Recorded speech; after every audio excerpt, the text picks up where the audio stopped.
Well, it's been over 200 days since we last saw the Tigers in action up in Durham, New Hampshire. It's the summer now. They're getting ready to start up camp. I'm joined now by head coach Rob Ambrose. And, Coach, it's been a long time since you guys were out on the field, but you've had some practices here and there, spring practice, getting ready to start up summer practice. How's the team looked since that last game? Well, we had a really solid spring. As far as how they look now, the NCAA precludes me from being involved, which is a hot topic all the way across the country. But from what I gather, the group that's matured through the years, that there's a lot of work getting done behind the scenes. I think I've said this before, that these games are won. The games in the fall are won by all the hard work that no one sees like this time of year. So I'm excited that we have good leaders, a lot of focus, and we're pretty hungry.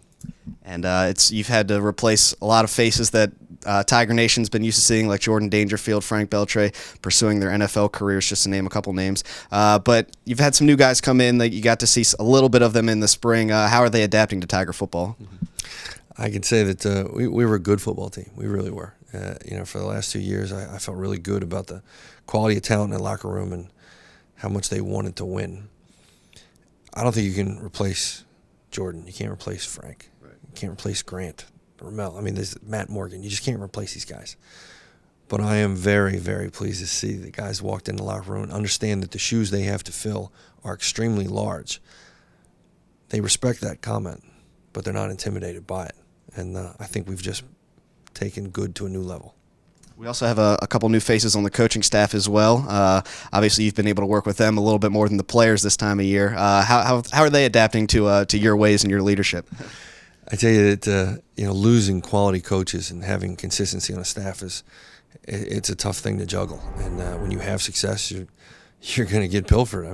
Losing a guy to the NFL and Brian Fleury, and losing Ruben to Purdue, and it speaks well of their abilities, but also speaks of the respect that the program has now garnered, that, coaches are good here too. So Joe Gicario fills in on the special teams aspect and the safeties, and melding his way in quite well. I think his personality suits our staff extremely well. And we picked up Tyler Bowen from the University of Maryland, who's a GA under Ralph and GA with Randy, and has the respect of pretty much every coach in the state of Maryland at the high school level already, and has given us some recruiting roots in the South, being a Southern boy from the state of Georgia. So we secured our northern borders with Coach Gicario, and we locked down the South a little bit with Coach Bowen. So I think recruiting-wise, we just got a whole lot better.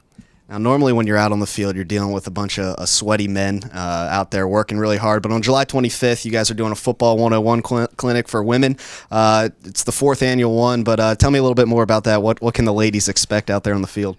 Well, this is a concept that goes back in years in conversation. For being the son of a high school football coach and having my mother, in the house, and knowing what she did know and what she didn't know, even after 30-some years of it, and you find that there are a lot of women out there that love the game, that love being around the game, but would like to know more. And we just take it for granted because we're immersed in it all the time.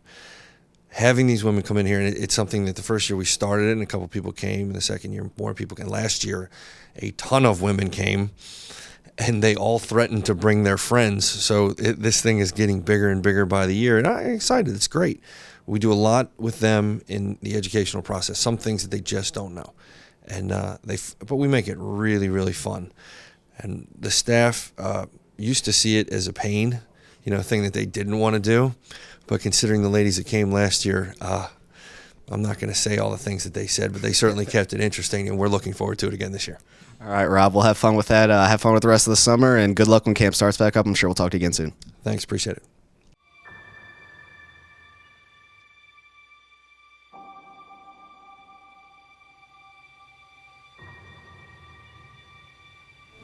This time we don't wait. An extreme attention to detail and a relentless belief in each other. Why do we come down here?